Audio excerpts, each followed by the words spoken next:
Hello, welcome back to my channel. I'm VA Winter, an indie author, independent researcher, and this is the third video in my series, Witches in the Refusal to Conform. And this one is titled From Bewitched to Buffy, the Queer Witch in Contemporary Media. So the queer woman is even more othered than the straight, able-bodied cis woman, and the disabled woman and the transgender woman are also othered. But for me, that's kind of currently beyond the scope of these essays because they're not experiences that I feel particularly qualified to discuss. The queer witch, however, is, as Berta Pruig-Prazen says in her article The Witch Archetype and Gender Dynamics, a case study of Alex E. Harrow's The Once and Future Witches, queer witches are scarce in contemporary media.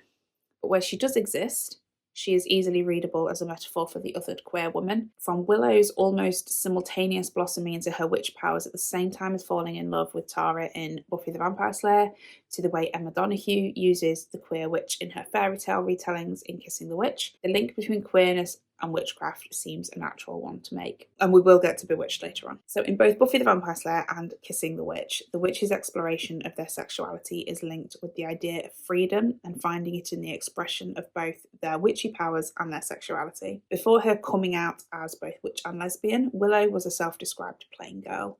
As she says in the episode Gone during season 6 of the show, when describing herself before she became a witch, she wasn't popular at high school, she was frequently the target of bullies, and she didn't have much of a social circle.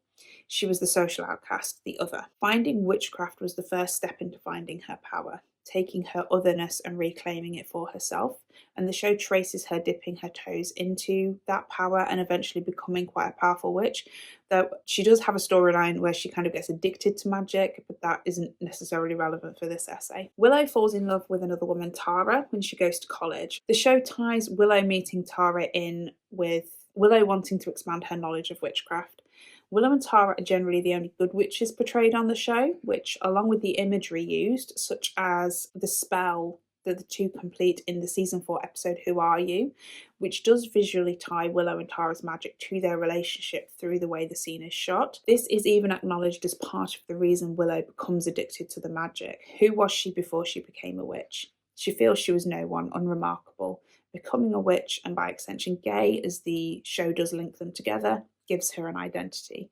The viewer watches her grow into herself through these two aspects of her identity. She finds, in other words, freedom to be herself through claiming her power as a witch. In Kissing the Witch, Donoghue creates a similar connection. There are 13 stories in the collection, all linked to each other by the witch in the narrative. One woman tells her story featuring a witch character, then the next story is that of the witch from the previous story. A little bit difficult to explain, but it does work in the book. And they're retold fairy tales, except for the 13th tale, which is an original tale by Donoghue. Not all of the witches in these tales are queer, however, but some are. They all sort of find their independence either through a queer relationship or independently of men. And the tales all feature women finding their voices, breaking away from patriarchal control and making their own life choices. And in Donoghue's world, that's what makes them a witch. And I've referenced this book in both articles so far, but I will reference it again in this one. The book is called Witch Face of Witch, Self-Representations of Women as Witches in Works of Contemporary British Women Writers, and it's by an author called Adriana Mardesh Stang. And she says, regarding Kissing the Witch, Donoghue's witch constitutes herself as a non-magical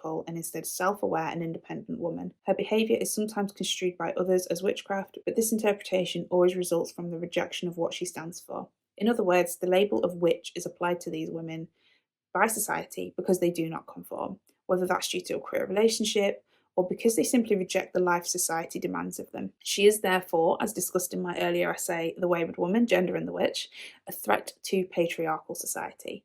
And as Adriana Mardesh Stang says, Donoghue presents the power of witchcraft as an expression of feminism and subversion of a patriarchal social structure. The witches in the tale do not necessarily come to any harm. In fact, they use their intelligence and cunning to avoid the harm society wants to do to them. Therefore, Donoghue is tying the witch, and specifically the queer witch, to freedom. The woman who is a witch is free, regardless of any actual magical powers.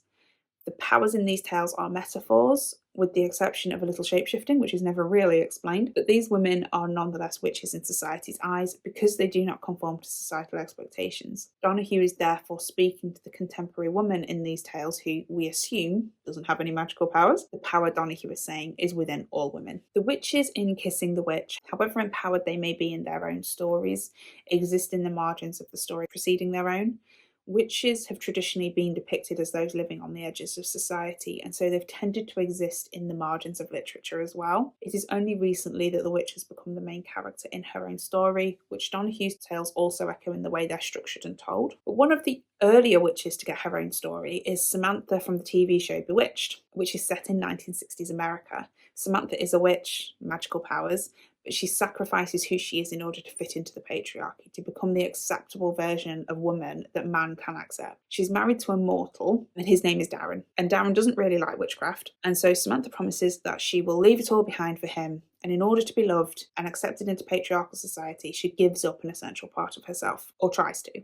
A lot of the comedy in the show comes from the fact that it's actually more difficult than Samantha anticipated. As Jacqueline Schaeffler says in her article Witch Hunt, Persecution of the Other in Representations of Witches and Witchcraft in British and US American Literature, this level of eagerness to assimilate makes Samantha all the more palatable to the 1960s audience, demonstrating the right kind of difference.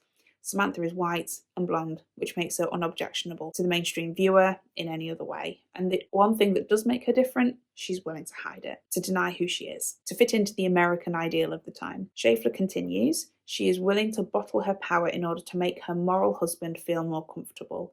And she draws the comparison with the way immigrants to the United States who abandoned their home language in order to make their American peers more comfortable and to fit in with the new culture. In other words, to make white mainstream America more accepting of them. While that comparison is an important one to draw, I think that the way Samantha assimilates herself could also be seen as a metaphor for the way queer women have had to hide who they are in order to conform to familial and societal expectations. It's really only in recent years that the idea of queer parents and queer marriage has been discussed in the open, let alone seen as acceptable, even by the state with the sort of legalization of gay marriage in 2013. The witch does work really, really well as a metaphor for queer women in literature and culture, as both exist on the margins of society.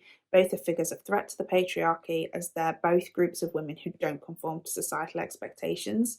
In both Buffy the Vampire Slayer and Kissing the Witch, the queer woman, the queer witch, is used as a metaphor for the empowered woman, the woman who has found her voice, her identity, and her freedom. Whereas in BeWitched, the character of Samantha could be read as a precursor to Willow in Buffy the Vampire Slayer and the witches in Kissing the Witch. Samantha, in contrast to those other characters, has to suppress her identity in order to find acceptance in the world of 1960s America. The question of whether Samantha can ever truly be happy if she gives up her magic is a question that does hang over the entire series, and it's perhaps a reflection of the still uncertain position of women when the show ended in 1972. The question is, though, in some ways answered in Buffy the Vampire Slayer, as Willow, as both witch and queer woman, is, as the popular saying goes, both out and proud.